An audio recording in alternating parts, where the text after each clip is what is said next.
yang telah melimpahkan rahmat dan karunia-Nya sehingga pada siang hari ini kita bisa berkumpul di tempat ini dengan kondisi yang sehat walafiat. Bapak Fauzi Nur Ahadi SPD MPD selaku Kepala SMA Muhammadiyah 1 Purbalingga yang kami hormati. Pertama, kami berempat mengucapkan banyak terima kasih karena Bapak sudah menerima kami di sini dengan baik. Kami berempat terdiri dari saya, Sarida, kemudian dua, Bu Nini Sabtawati, yang ketiga Bu Dian Ayu Retno Agustinese, dan yang keempat adalah Bu Sukati. Selanjutnya, maksud kedatangan kami di sini adalah dalam rangka memenuhi tugas dari Bapak Hafid Cahya Pratama MPD selaku dosen pengampu mata kuliah Ideologi Muhammadiyah 2, Kepribadian dan Mantan, Keyakinan dan Cita-cita Hidup Muhammadiyah. Sehubungan dengan itu, kami mohon kesediaan Bapak Kepala Sekolah untuk menjelaskan beberapa hal yang nanti akan kami tanyakan. Ini Pak. Ya. Bapak Fauzi yang kami hormati, mungkin untuk menyingkat waktu nih Pak, bisa dimulai nih Pak? Bisa. Oh ya bisa. Untuk mengawali pertanyaan akan disampaikan oleh Bu Nini Ibu. Oke, monggo waktu kami silakan. Izin Pak, mau bertanya bagaimana cara mengimplementasikan nilai kebudayaan Muhammadiyah di tengah tantangan zaman modern yang serba cepat ini. Terima kasih. Jadi terkait dengan mengimplementasikan budaya Muhammadiyah dalam kehidupan sehari-hari, khususnya di SMA 1 Purbalingga, itu yang pertama itu dengan memperkuat akidah dan ibadah, karena dengan menjaga sholat berjamaah, Al-Quran, juga memperdalam ilmu agama di tengah kesibukan digital dan ada modern, bahkan menjadikan nilai Islam itu sebagai dasar dalam mengambil keputusan juga, dan juga bijak dalam memanfaatkan teknologi di apapun yang ada di media saat ini. Itu tidak harus diambil secara mentah-mentah, tapi juga harus kita proses sana sini sehingga itu teknologi itu benar atau informasinya itu benar atau salah. Kita harus juga bijak. Kemudian juga menanamkan sikap kemajuan. Ini adalah bahwa kita itu harus terbuka menerima perkembangan tech yang begitu cepat, sehingga itu adalah sebuah bisa menjadi sebuah peluang, bisa menjadi sebuah tantangan atau juga penghantaran. Jadi tergantung bagaimana kita memanfaatkan perkembangan tech tersebut. Kemudian juga aktif dalam amar ma'ruf nahi munkar, juga menjadikan mengajak pada kebaikan melalui tindakan nyata, keteladanan dan tanpa yang santun. Seperti dengan adanya perkembangan teknologi itu, kita untuk mengajak kebaikan lebih mudah. Mungkin dengan implementasi melalui medsos kita informasikan hal-hal baik meskipun hanya satu ayat Al-Quran, tapi memberikan makna yang lebih luas. Dan juga bisa membangun rasa kepedulian sosial, juga menjadi salah satu upaya itu agar implementasinya itu dalam kehidupan di masa itu juga akan semakin tumbuh. Dan juga kalau di pendidikan kita harus menjaga integritas kita di dunia pendidikan maupun juga pekerjaan, dan terus meningkatkan profesionalisme kita. Kemudian juga menjaga persatuan dan ukhuwah. Kalau ada isu-isu sensitif, kita benar-benar bisa menyaring informasi tersebut sehingga kita tidak terjerumus maupun terbawa arus pada hal isu-isu yang terkadang mungkin menyesalkan. Dan juga menjadi teladan di lingkungan, di sekolah, di keluarga, maupun juga di lingkungan masyarakat. Terima kasih Bapak. Untuk pertanyaan berikutnya terkait MKCHM, apakah ada pengalaman nyata di mana pedoman ini menjadi solusi bagi Bapak dalam menyelesaikan masalah yang ada di tahun ini? Terkait dengan penerapan MKCHM di dalam kehidupan sekolah itu, misalnya itu kita ada permasalahan internal yang ada di sekolah. Maka pertama adalah mungkin kita harus bisa bisa mengurai akar permasalahan yang sebenarnya secara objektif, jangan terburu-buru langsung mengambil keputusan. Dan yang kedua yaitu dengan mengajak kedua belah pihak untuk duduk bersama, yaitu dengan tenang, saling menghormati, jadi ada rasa saling memusuhi. Dan yang ketiga yaitu dalam kegiatan ini adalah dengan musyawarah mufakat, yaitu mendengarkan pendapat sana, pendapat sini untuk mengambil langkah keputusan, yaitu dimana dalam musyawarah itu tidak ada emosi dan sebagainya. Dan yang keempat adalah baru diambil keputusan, yaitu berdasarkan musyawarah tadi setelah bertemu beberapa pihak yang bertikai. Dan musyawarah mufakat ini nantinya bisa memberikan hasil nilai keadilan dan imbang sana sini, tidak memihak kepada siapapun, sehingga nanti kedua belah itu bisa menerima dengan baik. Dan yang terakhir itu dengan setelah selesainya konflik, maka kita juga harus melakukan evaluasi dan juga penguatan komunikasi gitu, agar kejadian yang serupa itu tidak terulang kembali di depan. Bagaimana ini cukup? Ya. Selanjutnya, Purna, monggo Purna. Yang selanjutnya, sebagai seorang pemimpin, bagaimana Bapak Fauzi mengintegrasikan nilai-nilai kepribadian Islam seperti amanah, sidik, tabligh, fatonah dalam keseharian memimpin sekolah? Ini terkait dengan implementasi KCK ini, maka yang pertama itu adalah amanah. Jadi kita harus dalam itu harus menjalankan tanggung jawab dengan sungguh-sungguh, karena ini adalah termasuk kepercayaan, yaitu dari masyarakat, guru, orang tua atau murid, dan juga termasuk di sini adalah persyarikatan, itu adalah termasuk yang mana. Dan yang kedua itu sidik. Terkait dengan hal ini berarti kita harus berbicara apa adanya, tidak ada sesuatu yang ditutupi, benar-benar itu sesuai dengan kondisi yang sebenarnya. Dan yang ketiga adalah tabligh. Tadi dikatakan bahwa kita harus menyampaikan informasi, arahan dan nilai-nilai bagian dengan kebaikan dan komunikasi yang baik. Dan yang terakhir fatonah, berarti di era saat ini kita harus mampu membaca situasi dan mencari solusi dari setiap pengambilan keputusan secara tepat. Kaitannya dengan sekolah, bagaimana visi dan misi sekolah diselaraskan dengan nilai-nilai kemuhammadiyaan dalam nilai dasar amal usaha Muhammadiyah.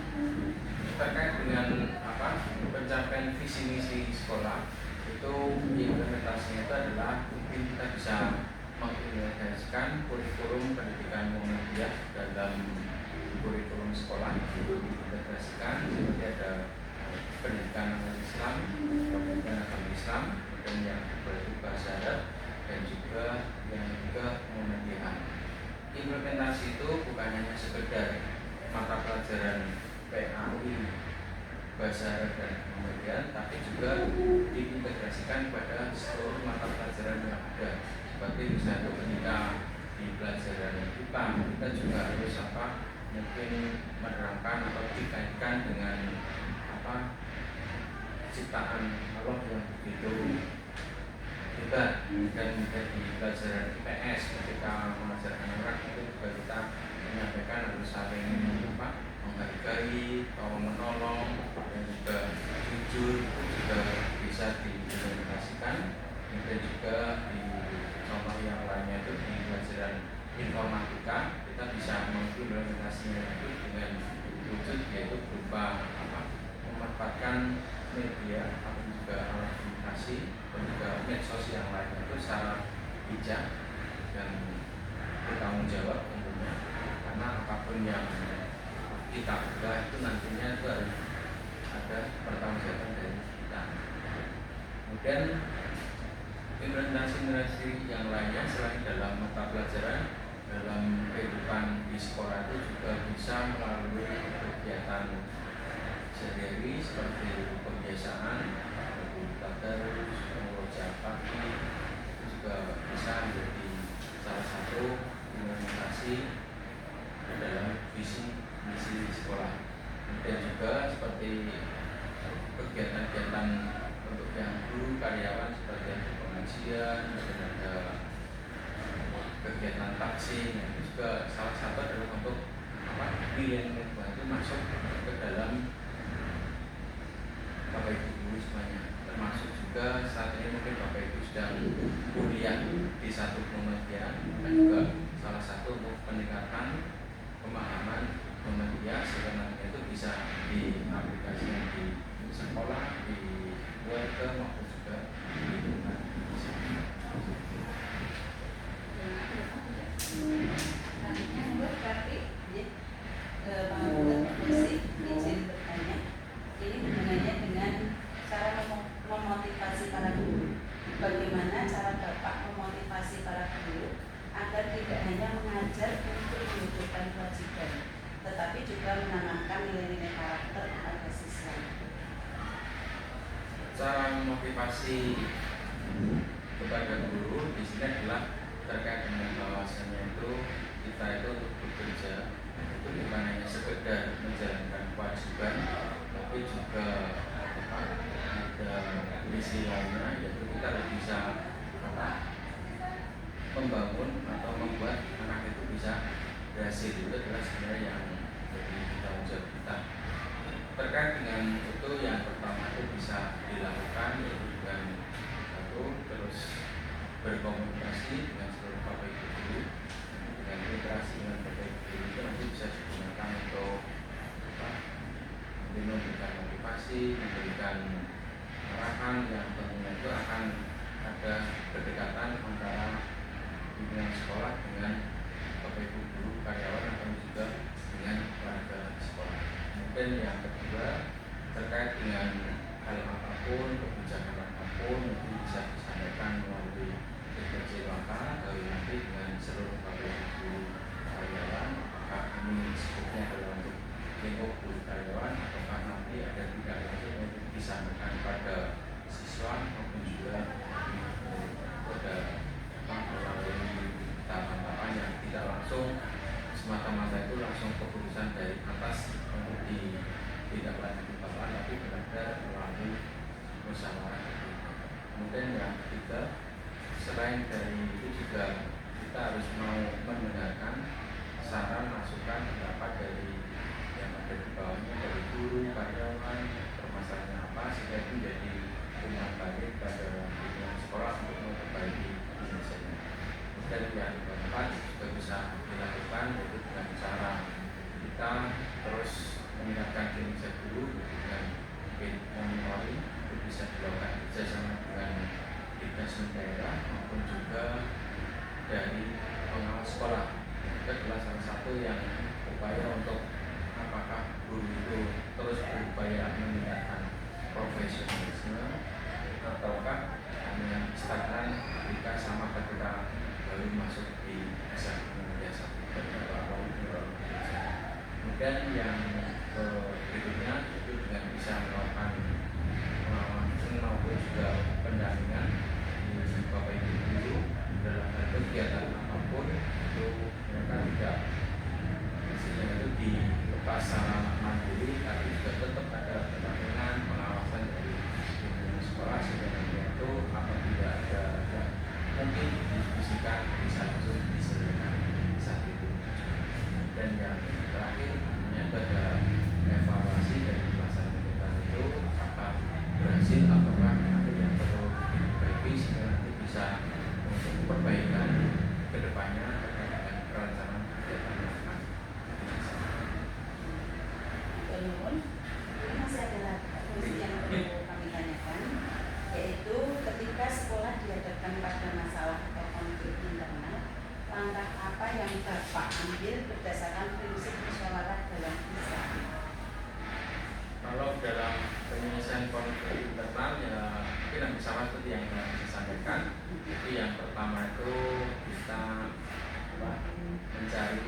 permasalahan itu sendiri secara objektif, apakah itu benar-benar sesuai dengan kondisi yang ada.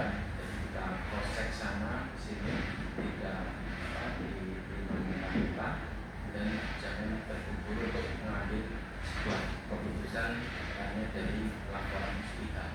Mungkin yang kedua itu juga bisa dilakukan dengan mempertemukan kedua belah pihak duduk bersama, menceritakan sehingga nanti bisa di cross check antara si A si B seperti ini, dari tanggapan si C seperti apa dan sebagainya, sehingga kita benar-benar tahu permasalahan yang sebenarnya, bukan hanya karena dia si A mungkin kalau mungkin kita bentuknya harus memiliki si A, tapi benar-benar melalui duduk bersama, musyawarah bersama terkait dengan permasalahan yang mungkin bisa dilakukan, yaitu dengan musyawarah di sini itu tadi harus mengedepankan yaitu adat Islami, menghargai pendapat, menghormati satu sama lain, tidak menggunakan emosi ketika menyampaikan. Kadang kalau duduk bersama itu yang satunya keras, yang satunya pelan, yang satunya itu datar dan sebagainya, itu juga harus saling menghargai sehingga nanti itu di langkah kemarin itu bisa mengambil keputusan itu harus juga adil, dia bijaksana, tidak sini tapi benar adil dan bisa diterima oleh kedua pihak.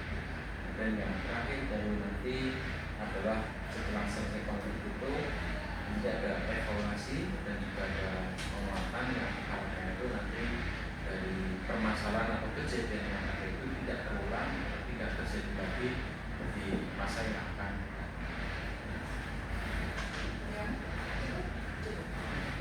Nah ini terakhir ya Pak ya.